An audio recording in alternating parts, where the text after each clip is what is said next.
Good morning. My microphone's on. I have no idea what's going on. But she won't run. She won't run. All I heard was a pop, as if like I blew a coolant hose or something. But there's no leaks anywhere, nothing loose. I don't get it. But she won't run. I had enough momentum to get mostly off the road, right over here on Highway 97 in West Kelowna. So I guess I wait for a tow truck. And luckily we're like right next to the Kenworth dealership, like 3 blocks away. So we'll find out. Get it towed into. And at least I'm unloaded. That'll be better for the tow truck company as well. But yeah, right here on Bartley Avenue and Highway 97. So this will be interesting. I'm not quite sure how I'm going to get a bonus video in this weekend, if this is going to be a thing. Today's Thursday. Because I suspect this ruins my load going down to the Kootenays. Yeah, we'll see. I'll catch up with you guys once I've got the tow out of here. Good morning. Well, it's noon on Friday.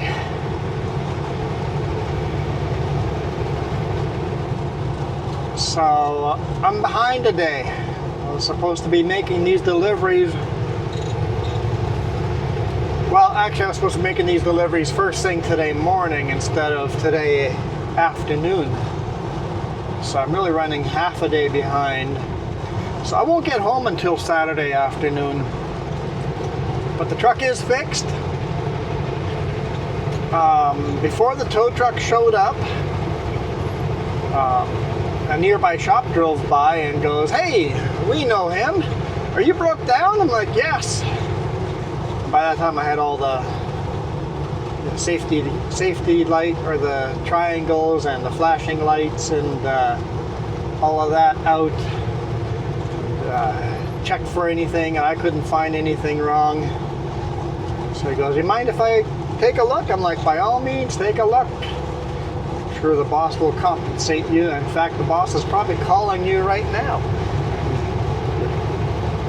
And sure enough, the boss did call them, because that's where I was headed, to their shop.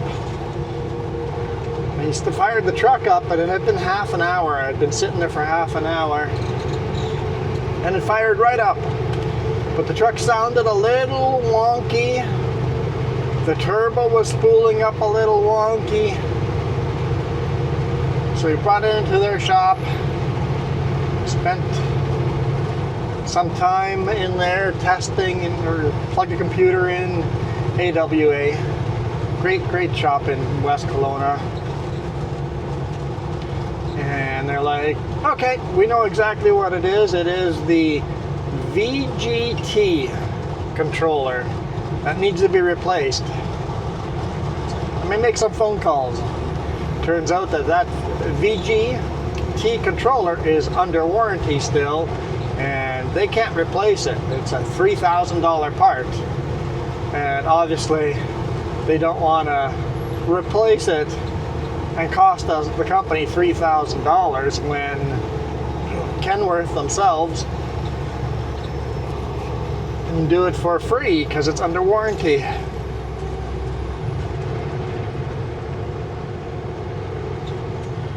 So I drove it to Kenworth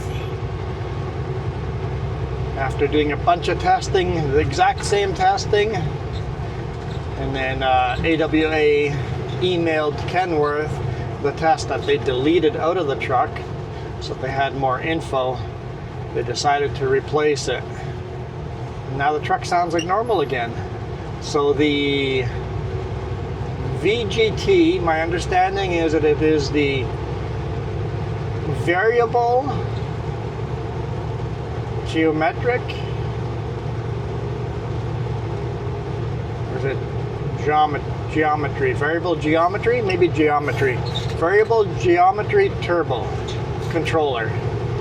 So So basically the turbo controlling how much oxygen is getting into the engine. It has a variable blades, I guess, to it to feed different amounts of oxygen into the engine for the best power to weight ratio.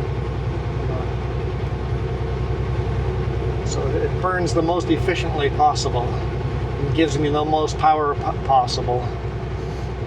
And yeah, $3,000 part. Thank goodness it's got extended warranty on that.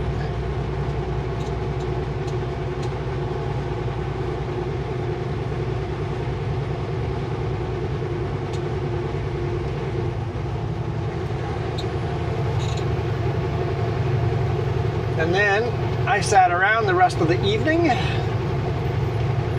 at the Petropass, played some video games on the laptop, edited all the videos, so got the last 2 videos edited.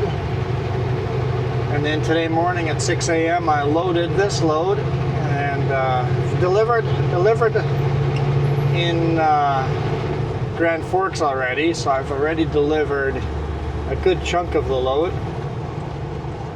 So now it's going to be a lot lighter going over the Pulse in here.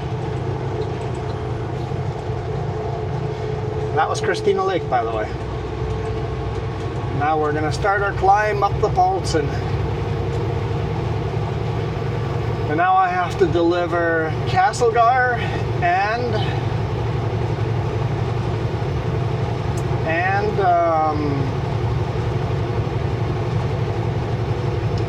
Nelson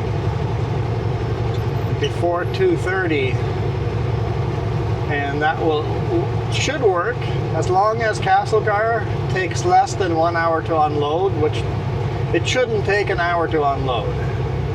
They have 5 lifts, so it should be pretty quick. It's doable. And then I'm gonna probably reload veneer again and then head home, but I won't make it home today. I'll be quite a few hours short of making it home. But that's okay. The boss is then giving me half a Saturday off, all of Sunday off, and half a Monday off. As long as I get my 48 hours on a weekend, that's all I've requested. When I first started trucking, I only took the 36 hours off, but as I get older, you know what? These are the hours I'm willing to work. Most long-haul truck drivers out there, if you're in Canada, we get 36-hour weekends, which means 2 nights off and 1 day. That's it. That's all we get off. Most truck drivers, those are the hours they run. At least a lot of truck drivers, that's the hours they run. In the US, they only need 34 hours off, so 2 hours less. And I did that at first. I would get home Friday night, take Friday night off, take Saturday off, Saturday night off, and on Sunday morning I was back on the road driving. But I needed a full 48 hours. I want at least 2 nights at home and 2 days at home. So now let's say I get home Saturday at noon. That truck's not rolling until Monday at noon.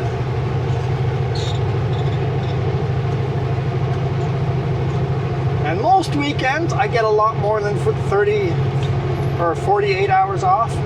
Most weekends I get closer to 60 hours off, which is optimal. Get home Friday afternoon, have Friday afternoon off like a normal person, all of Saturday off, often most of Sunday off before leaving late Sunday evening. Sometimes I do a few hours on Sunday evening, sometimes I don't leave till Monday morning. But I'm super flexible. I just want a certain amount of time at home. Honestly, I would be very happy taking an additional day off. Have 3-day weekends instead of just 2-day weekends.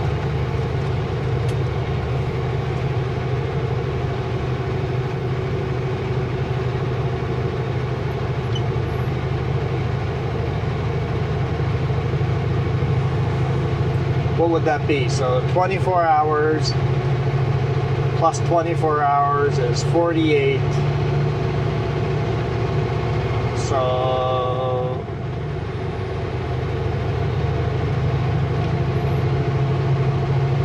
72 hours? I'd be very happy with 72 hours off every weekend.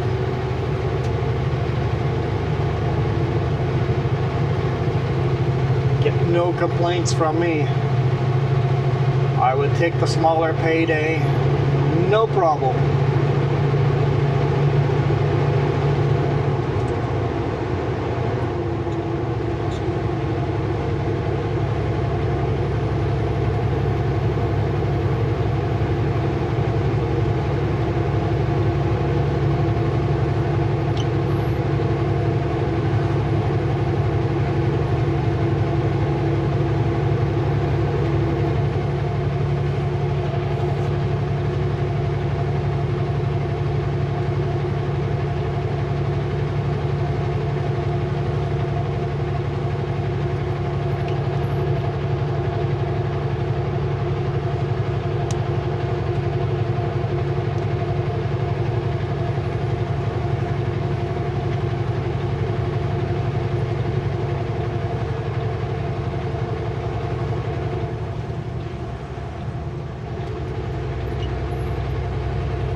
I guess Christmas is coming up on us really quick, and the holidays are on really weird days.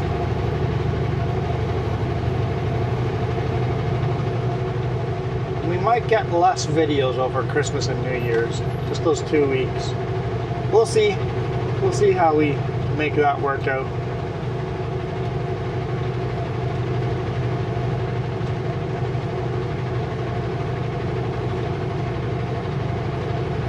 Alright, so chip truck is behind a logging truck. So the chip truck's going to want to pass. Both of them are heavier than me, so I really want to pass both of them. There's a passing zone here right now, but I'm not passing a Super B on a zone like this when I can't do full speed limit. It'll take a long while to get past. I'll just leave a fairly big space so that the cars behind me, if they choose to pass, they can. And then see what this Super B does in front of me when we get to the passing zone. If he's going to go for the pass, then I'll wait till the next one. Pass the logging truck. If he's not going to go for the pass, I'll try to pass the chip truck and then see if there's still room for the logging truck. We'll see.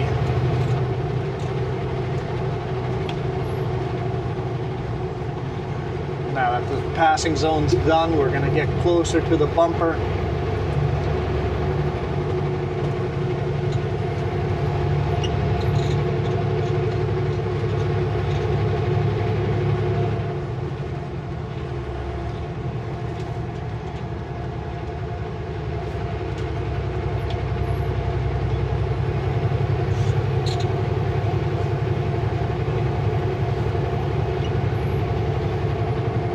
So they're going to get a lot of snow starting today morning till tomorrow morning on these passes, so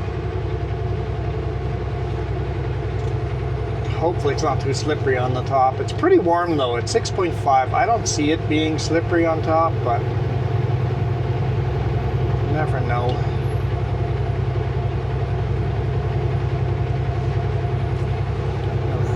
Sutco truck in front of us. I don't know what the logging truck is. For all I know, it could be under the same family. The paint job doesn't look right for a Sutco truck or a BC Eco Chips truck.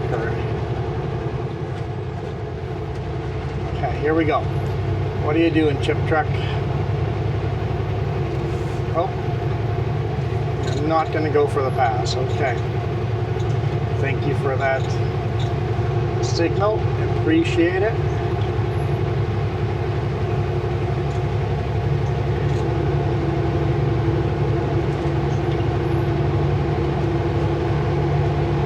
Hey, look, it's my truck. We're passing the same truck as mine.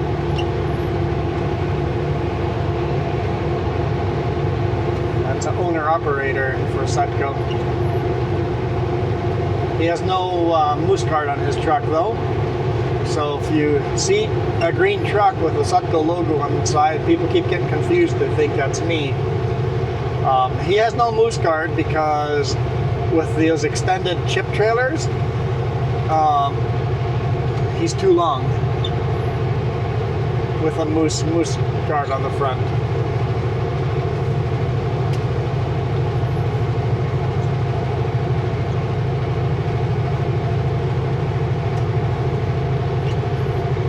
Come on, car.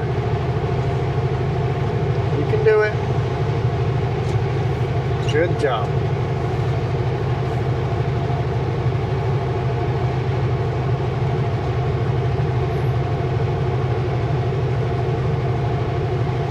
That worked out very, very nicely in my favor. So that chip truck didn't have to do that. The chip truck could have gone for the pass there. He was being extremely polite.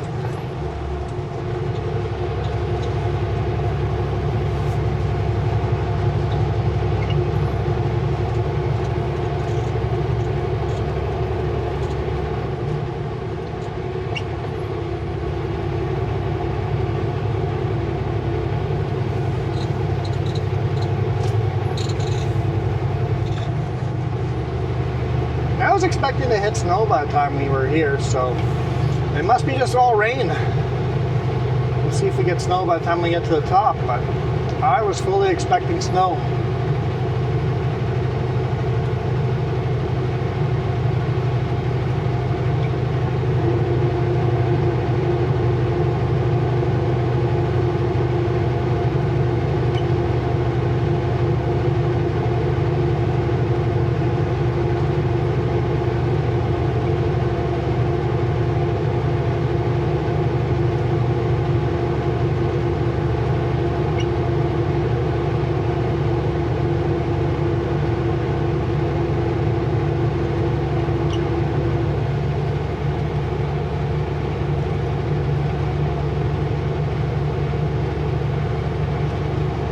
All the trees are naked. They look super red, don't they? Have that red sheen to them.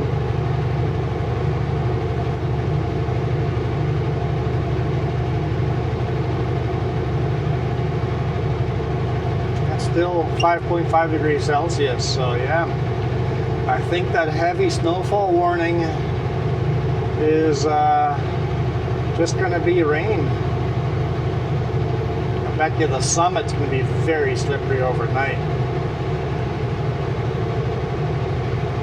It'd be awesome sauce if I could get everything delivered, reloaded, and get at least back over the top of Polson. Even if I have to sleep at the top of Polson before the end of the day. Because I started my hours at 5:30 in the morning, I must stop driving at 7:30 p.m. 7:30 I'm out of hours.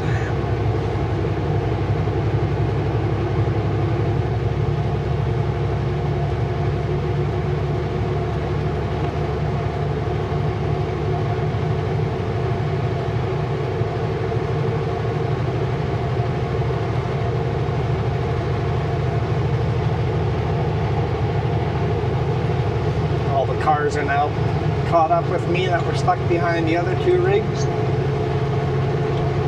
They're like, what's up with this highway? Just big rig after big rig after big rig. It seems that way when we're really slow climbing up. I'm actually pretty darn fast. I'm doing 87 kilometers an hour right now. Pretty close to the speed limit. The speed limit's 100. Definitely quite light now that I've delivered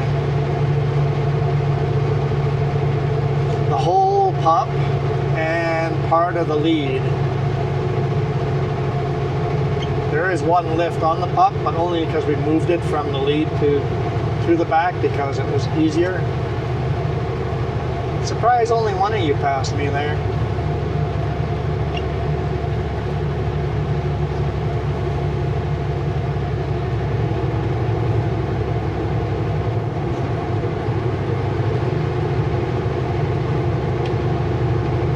I think I see some snow up there.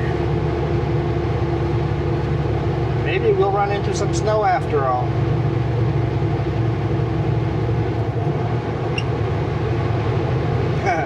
Remember the conversation I had yesterday about how we have failed to educate the next generation? The how GPS works debate kept going. For those of you that missed it, basically there was a warning for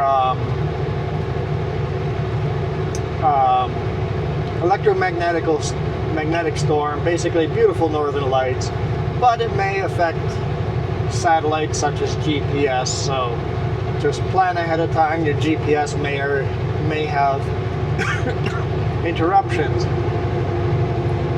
And this 20-some-year-old goes, I just download all my maps. I don't need GPS if they're downloaded ahead of time. And I'm like, oh boy, that's not how GPS works. I'm like, how does your phone know where you are located on that downloaded map? You need cell service or Wi-Fi or Bluetooth to download that map, sure. So you can drive with or use that cell phone or GPS with no cell service, no Bluetooth, no Wi-Fi. You can still use that cell phone because it's connecting to the GPS. You need at least 4 because it's 3D space, altitude. Because it gives you altitude as well, you need four satellites. So you need 4 GPS satellites to connect to you to put you in a 3D space. And most of the time your GPS is connected to like 20 satellites at a time. On my handheld, I can actually see it bounces between 18 and 20 some satellites that your GPS is connected to at all times. And it's not really sending GPS signals back, I don't think. Maybe it is, I don't know. I honestly don't know how GPS works all the way. I don't know, does your GPS send any signals back? I think the GPS is just receiving signals, and the GPS knows that satellite is this many milliseconds away, that satellite is this many milliseconds away, that satellite is so many milliseconds away. And it goes, if those satellites, we know where those satellites are placed. We know exactly where those satellites are in space. So if those satellites are a known location, we go, this is how far away you are from that one, that one, that one. You must be at this one spot. And that's how GPS essentially works. You have to triangulate. What do you call it when you have 4? Because you're doing it in 3D.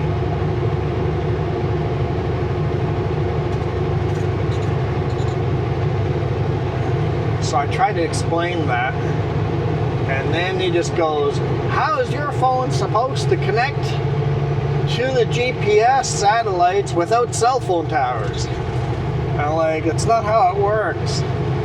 Your cell phone has at least 4 receivers. It has a GPS receiver, a cell receiver, a Bluetooth receiver, a Wi-Fi receiver.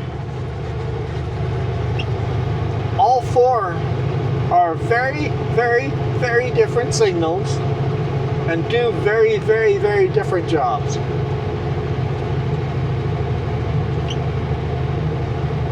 He just goes, "You're just old, Grandpa, and technology has changed." I'm like, our generation built these darn things. And we have failed to educate. And unfortunately, if they're that stubborn, I told them exactly what terms to Google and do a little research. But it was just a brick wall. Like, he wasn't willing to do any research. I'm like, just look these things up. It will explain. There are YouTube videos on how does GPS work. Just watch one.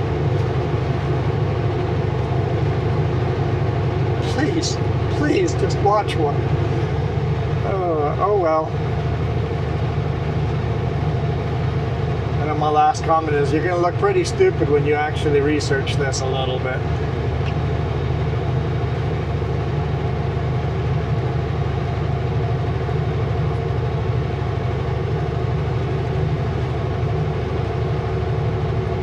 But that's okay. It's okay to look stupid as long as you go, okay, you know what? That is how that works. It's amazing how many people think that their cell phones get signals from satellites to talk to other people. I'm like, that's not how cell phones work. Cell phones literally talk to a cell tower, and that cell tower has a hard wire or sends a signal from one cell tower to the other cell tower, to the other cell tower, and then to the other person's cell phone. It never goes to outer space. Your voice, your text, none of that goes to outer space. That stays on the ground. It just bounces between tower to tower. It's amazing how many people think a cell phone means you're connected to satellites all the time. I've had those debates too.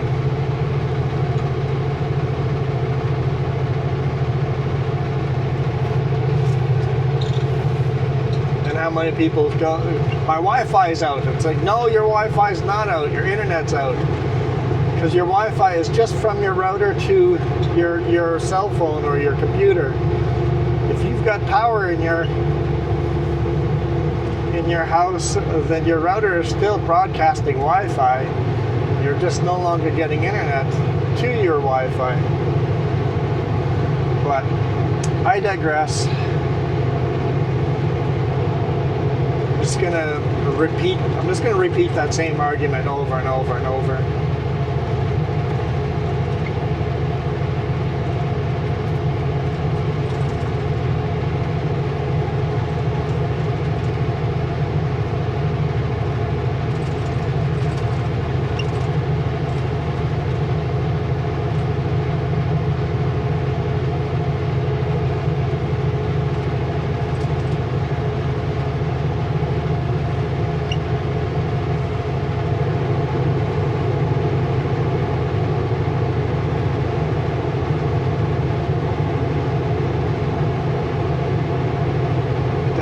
Some snow up here.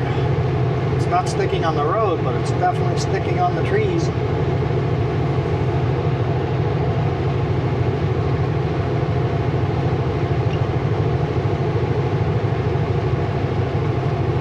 It's the steepest section here, so we'll put the four-way flashers back on as we lose all our speed.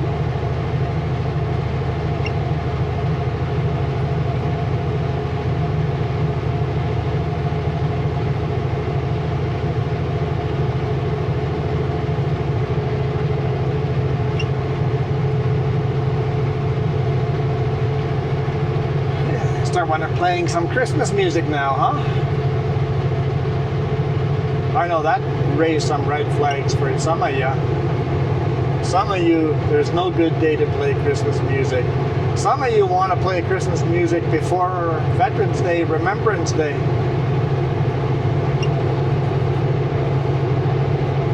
Actually, you know what? I said that backwards. Most of you watching are Canadian, so I should have said, some of you want to put up Christmas lights before Remembrance Day / Veterans Day. Because my top viewers, Canadian, second top, USA. Third fluctuates. Germany, Australia get third quite often.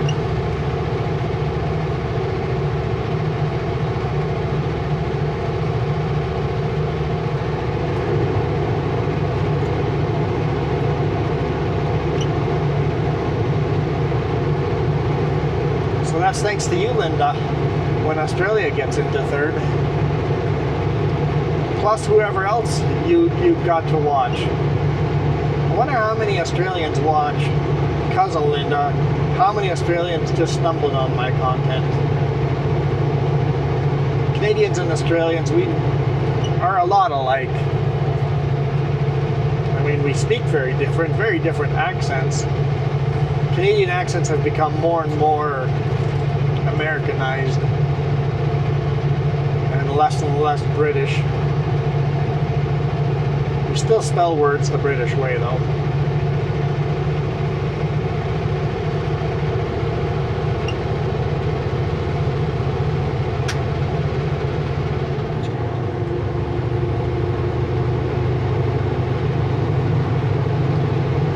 Yeah, a little bit of slush up here, but not bad at all.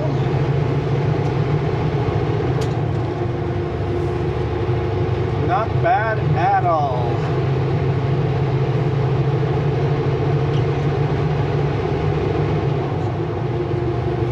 Lost a little bit of time on the GPS, but I have the GPS programmed in a way that does average speed, so when I lose time here, I'll gain that time back when I go downhill. So I'm doing an average speed of, and I can't even remember what it is. I have three different speeds programmed into my GPS. I have an average speed when I'm completely empty programmed in. I have an average speed when I'm like half loaded, like right now. And then I've got an average speed of when I'm maxed out weight. And that gives me a pretty good idea. Man, my windows are fogging up.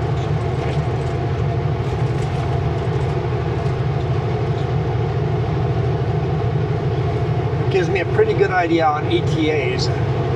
I just punch in, and these average speeds are for mountain speeds. So if I'm all of a sudden running, oops, left my signal light on.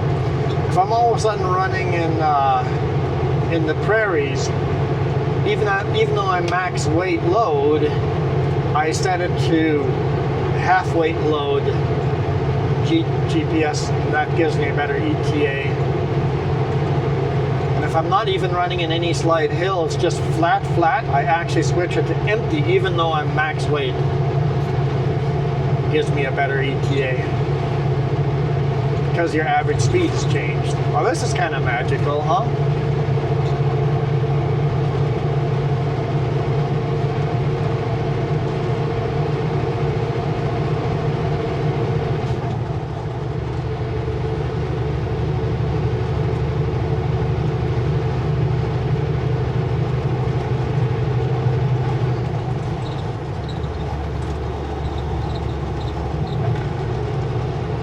These S curves coming up are quite sketchy on a slippery day.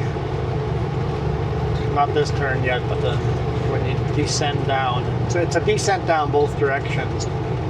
And every year, there's cars or trucks that end up in the ditch there. And when trucks end up in the ditch, they're usually write-offs.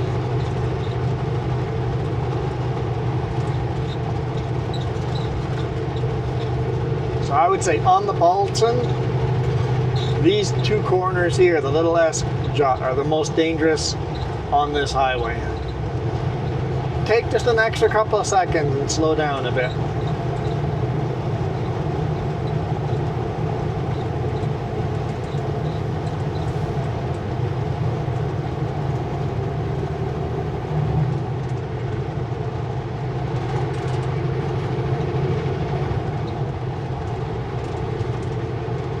So many cars all the way down on the cliff there.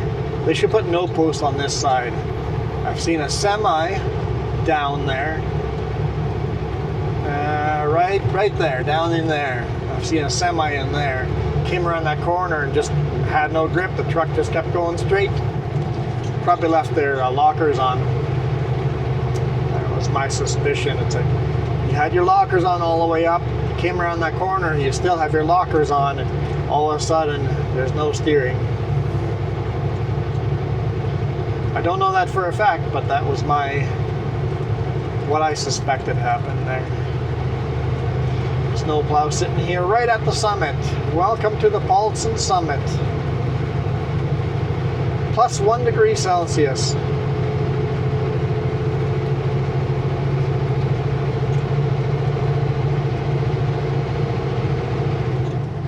Gonna do a brake check here and then we'll head down.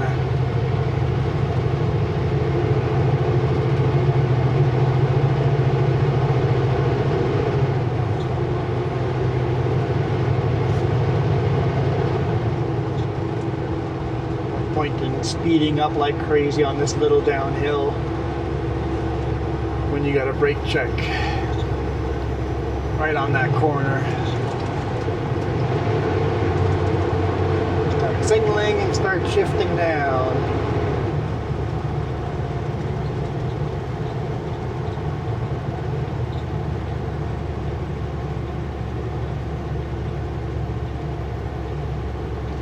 Very often the road has traction, but the brake check is solid ice, so you want to get slowed down before you pull into the brake check, because all of a sudden you don't have stopping power.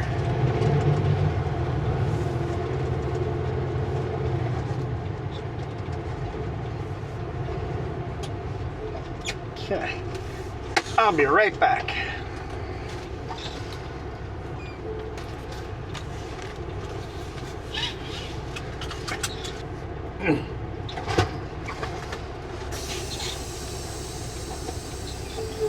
Okay.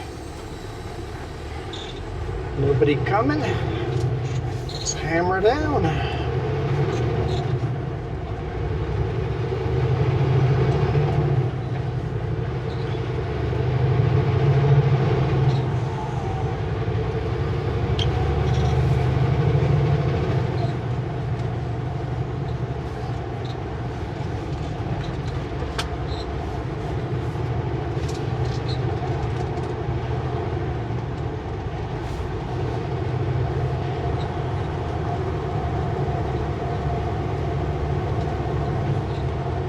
I've got full engine brakes on.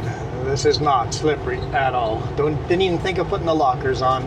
I'm light enough that I'm not concerned.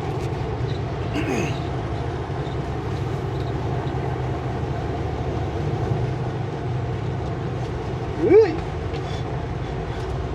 Don't hit the slushy bit though.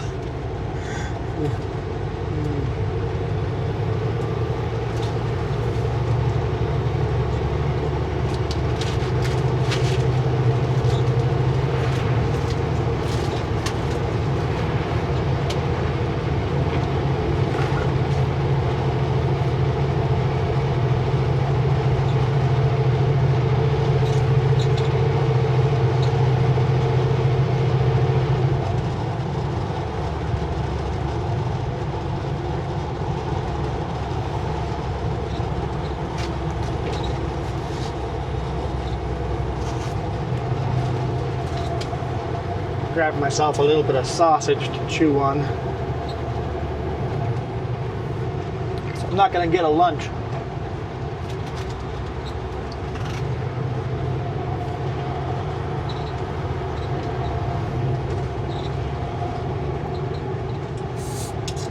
And an iced tea to sip on. Just not in the corners.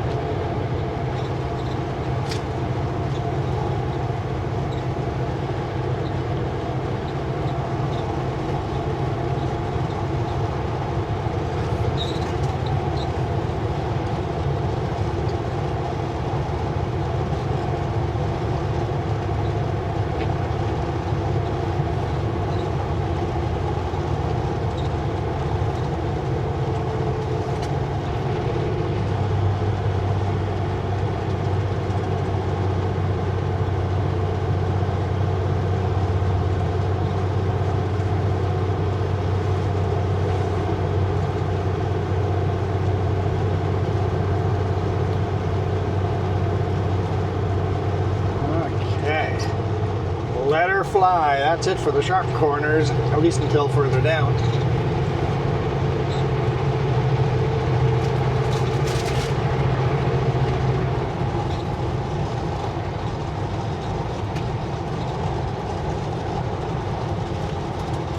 That's the chain up on the other side, little rest area that seems to be locked up in the winter.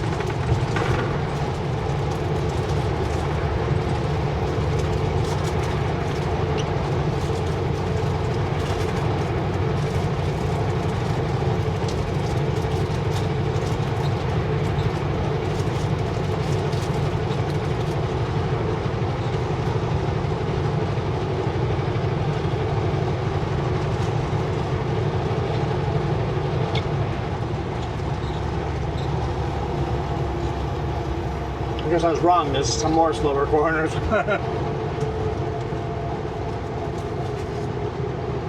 Not as slow though.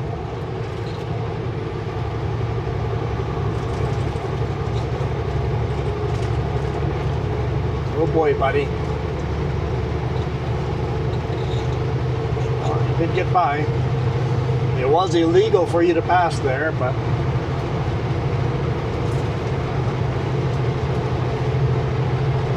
yeah, looking at the lines, it looked like he started passing where it was legal. He just needed to finish it quicker.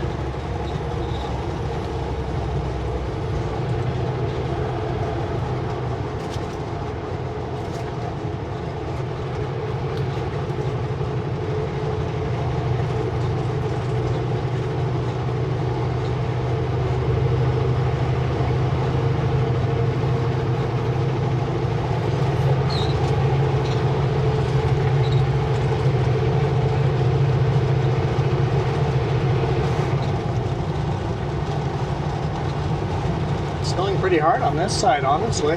It's snowing harder here than up there.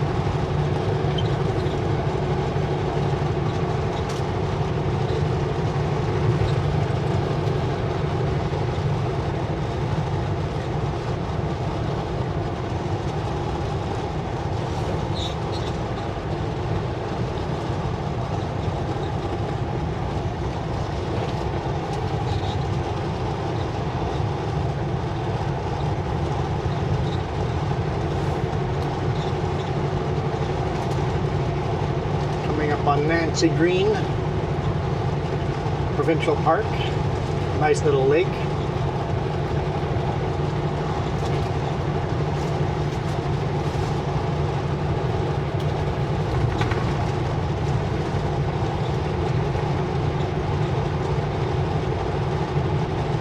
Right down there, you only get one shot of it.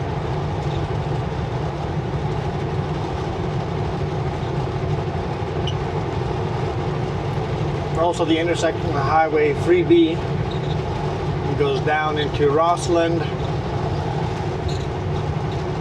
Warfield Trail, Montrose, Fruitvale.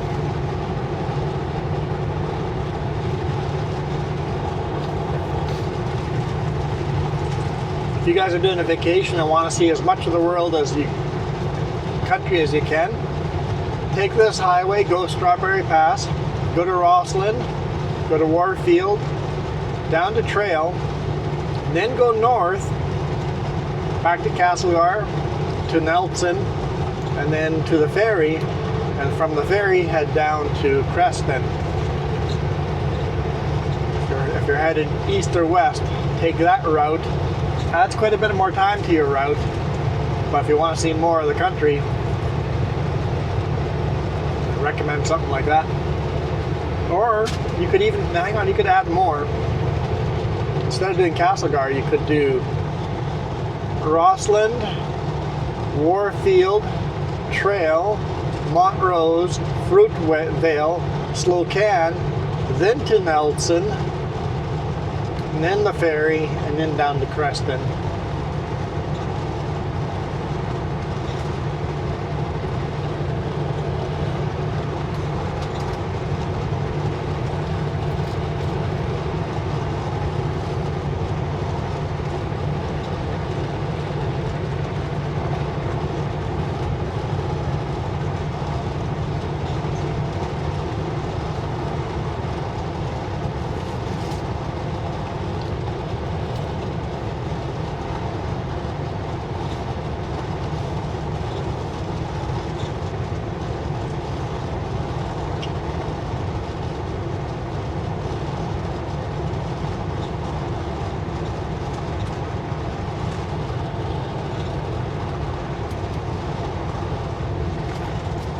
all the highways are quite beautiful up here. It's your first time through.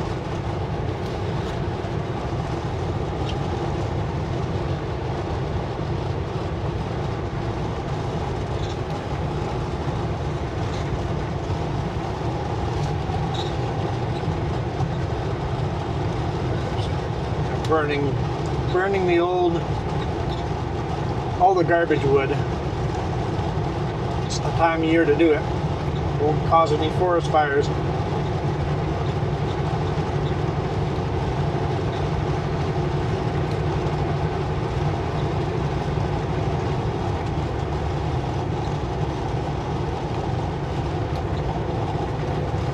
Yeah, you can't go wrong. If you choose Highway 16 to come through British Columbia the first time, or Trans-Canada Highway number 1 the very first time, or Highway 3 the first time, it's not a wrong choice. They're all fabulous. I personally prefer the scenery on Trans-Canada Highway 1. But it's also a pretty darn busy highway. You're going to be stuck behind trucks a lot.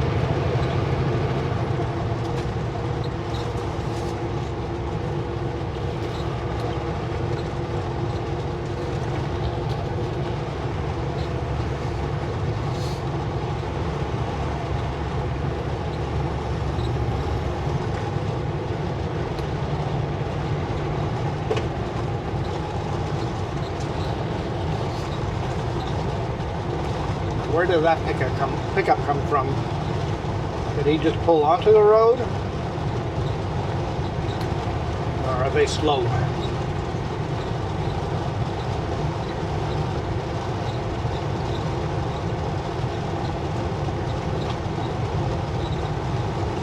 I think the minivan for sure is slow.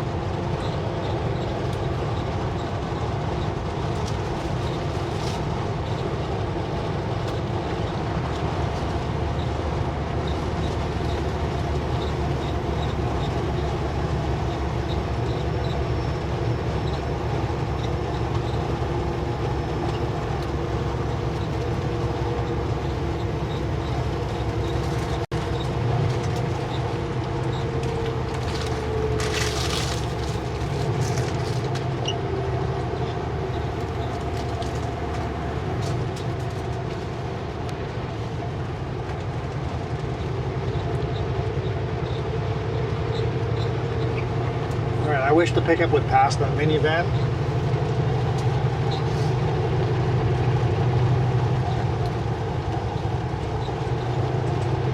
So I really don't want to pass both of them.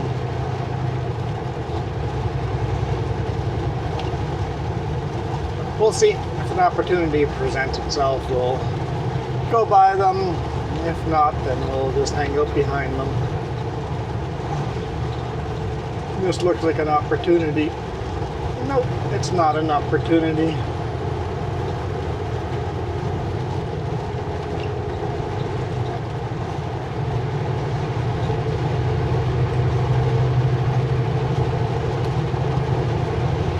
There we go.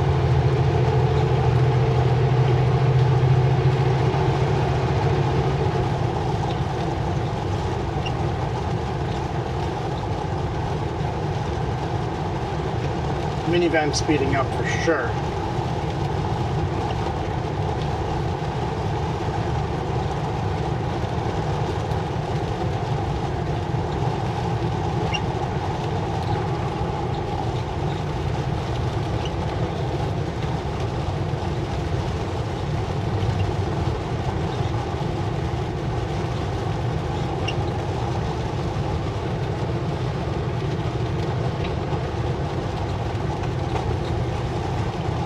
Right on that nose of, do I slow down and go behind the minivan because they're speeding up?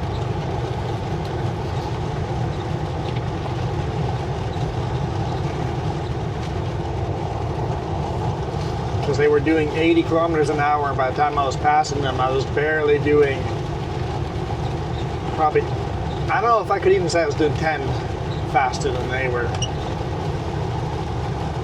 I was doing 105 passing them, And when we were following them, we were doing 80. So that's always obnoxious.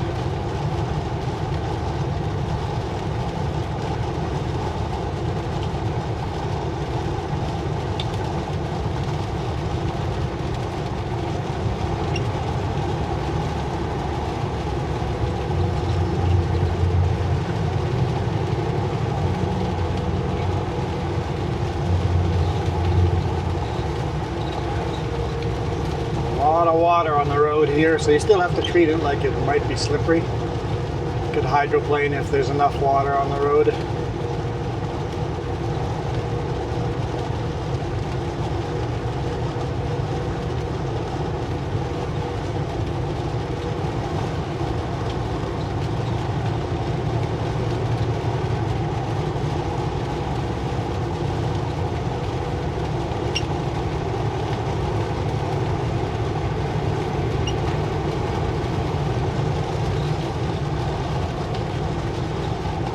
Look at some beautiful yellows and greens. I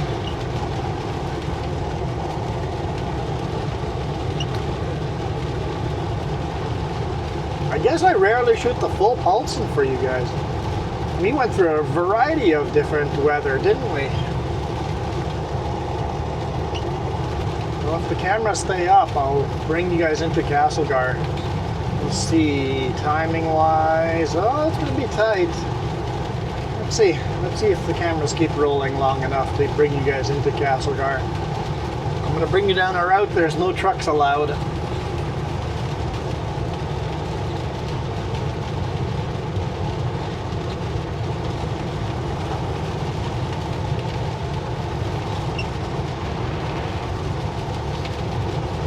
But since I'm a local delivery, I'm allowed to. I could go around Castlegar and then come in on the other side, but the corner, I would have to take all of the other road to make that corner. It makes that corner into the customer, or into that road much harder. I've done it before. It's just sketchy with all the traffic. It's super sketchy and not very safe. So I'll always come in from the south. It's just much safer.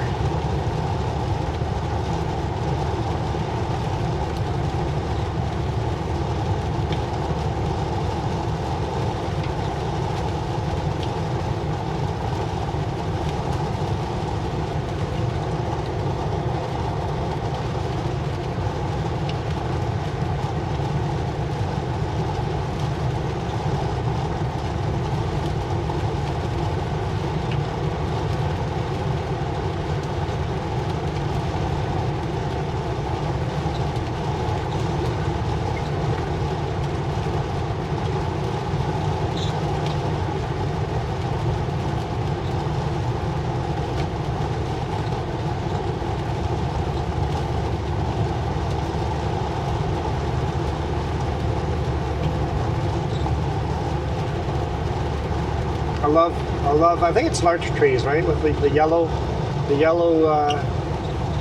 trees, I think they're large. I love the color it adds.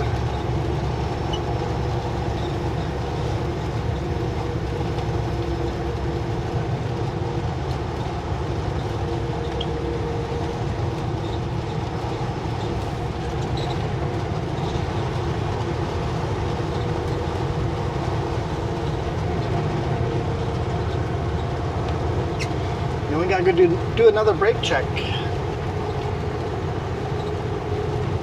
The load, everything looked really good up there, so this will be a real quickie. I'll still jump out, but it'll be a quickie.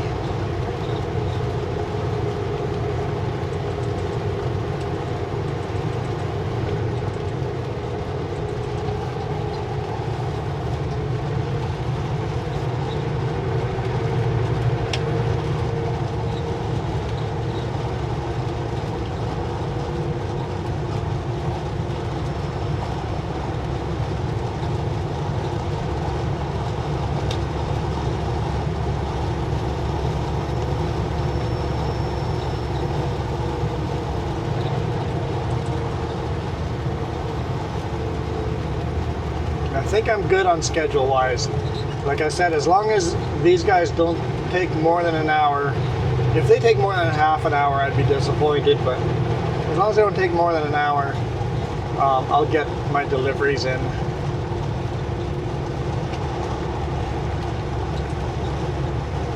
Also decided not to fuel up in Midway. I'm fairly, at least after Grand Forks, I'm going to be fairly light. I don't like that feeling. And there's a little hydroplane-ish feeling there. Yeah, after Grand Forks, I'm going to be pretty darn light. I'm not going to use nearly as much fuel. I'll be okay on fuel. Get these deliveries in first.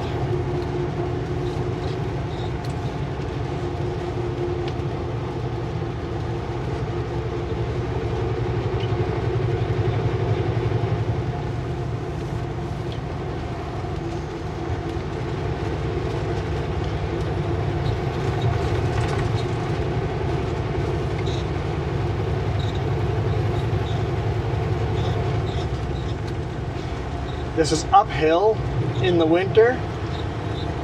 I go all the way to the end to do my brake check. If it's icy, I don't want to be spun out and have to chain up now. So I do my brake check way out here. Darn it. It's too slow.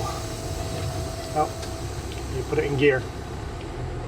It's too slow. The minivan got by. That's okay. We're only a couple of kilometers away now.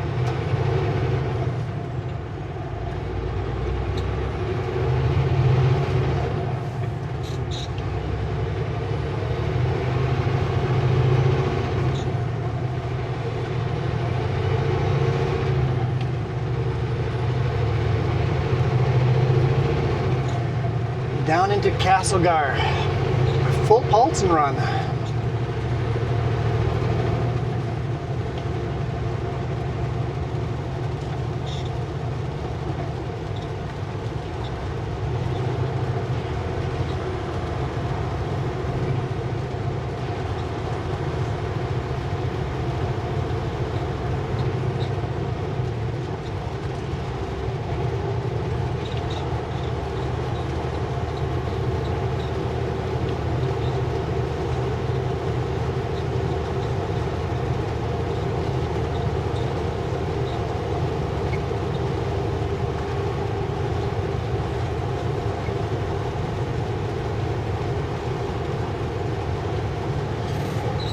Speed limit's still 100 here, but that would mean I'd have to drag the brakes all the way down. So I usually do 80, and you know what? Depending on how heavy, sometimes 60 or 70.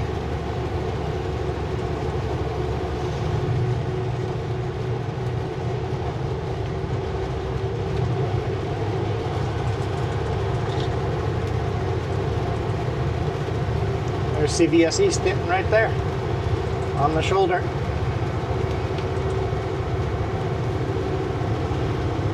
Not on the shoulder, on the pullout.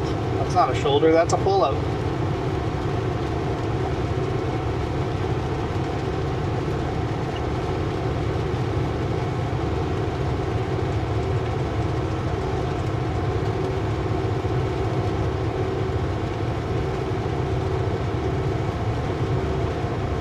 Kilometers an hour, we'll grab another gear.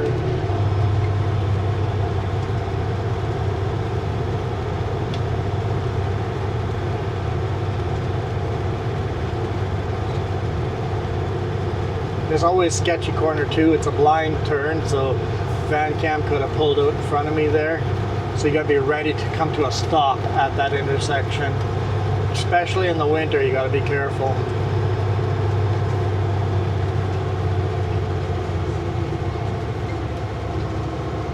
60, so we'll grab another gear.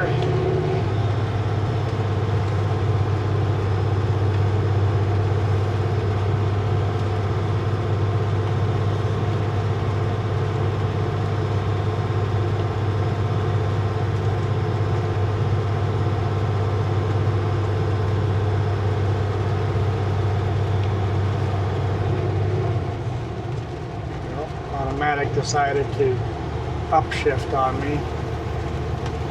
Should have gone to manual mode. they've done that now.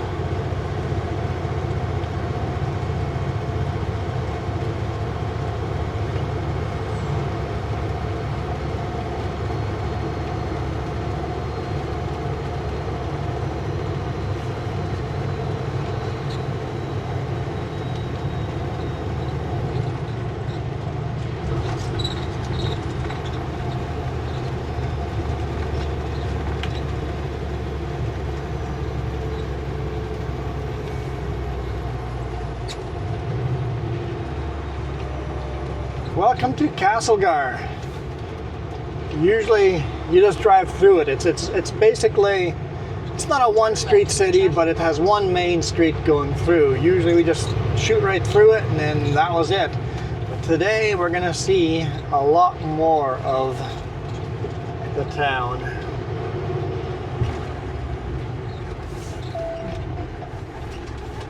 Oh, I got a red light. We're good.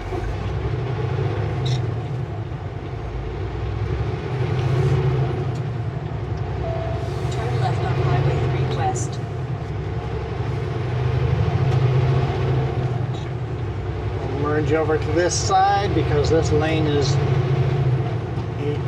exit only. Oh.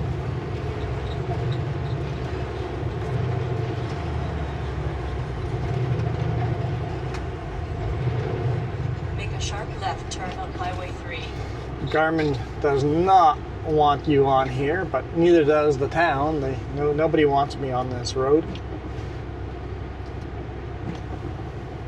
If you go to MTI driving school for your CDL, you'll drive up and down through this town with a big rig a lot.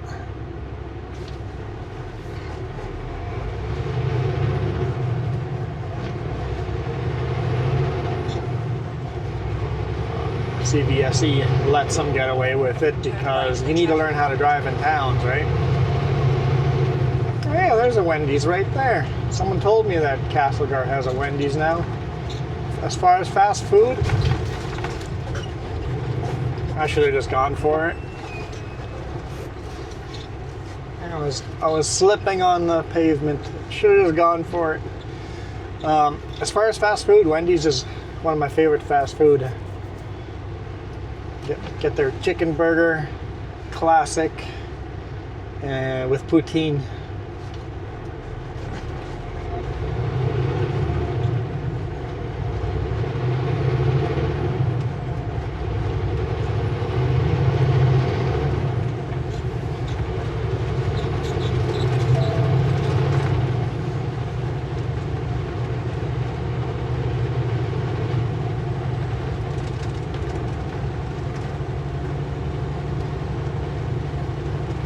So there's little side streets, but none of those side streets go through.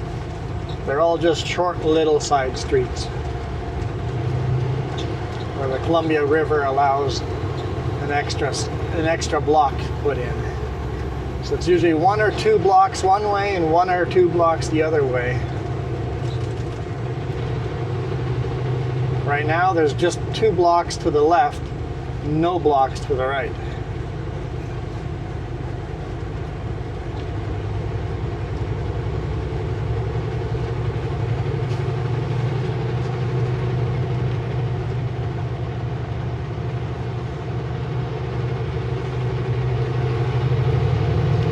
And then it switches back the other way. Now there's no blocks to the left, but we've got 2 blocks.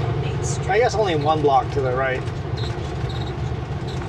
It's just our street and then the other avenue.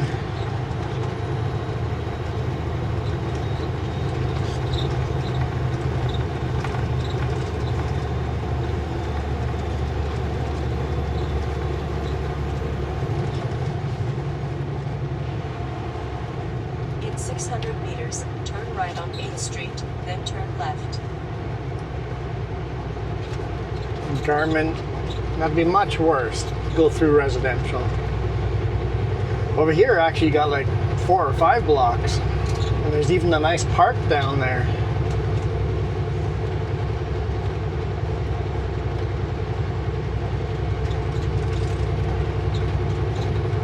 Turn right on 8th Street,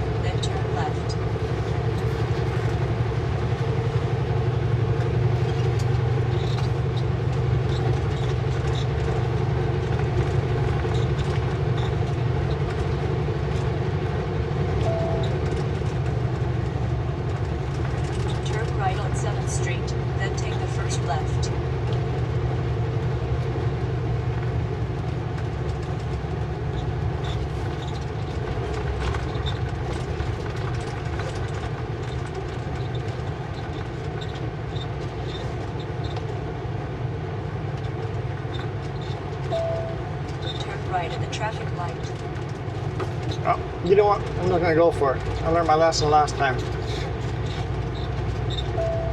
Keep left of 13th Avenue. Okay, we're delivering right in behind that building, right next to that little coffee shop. And I see no Turn truck right in on there. 4th Perfect. Street, then take the first left. Perfect. No truck. That's where we're going to exit once we're unloaded.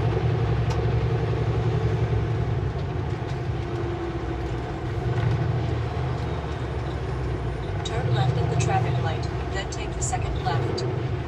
So here to make the turn, I'm not going to take the turn lane. I'm going to go in there. And then I can get the whole street. Dude, you got a red light, man.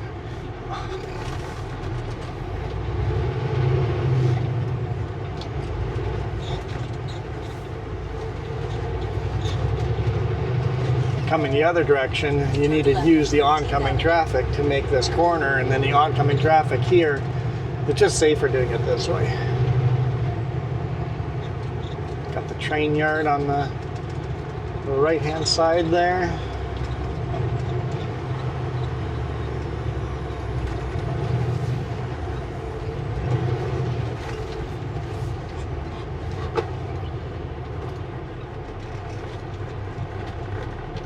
Sure the card clears me before I cut into their lane.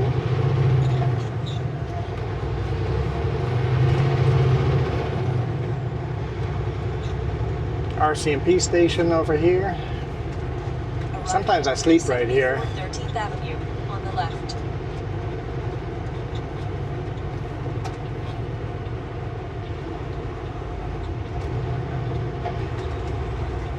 Well, guys, thank you guys so much for watching. I am out of here. First left. You guys absolutely rock.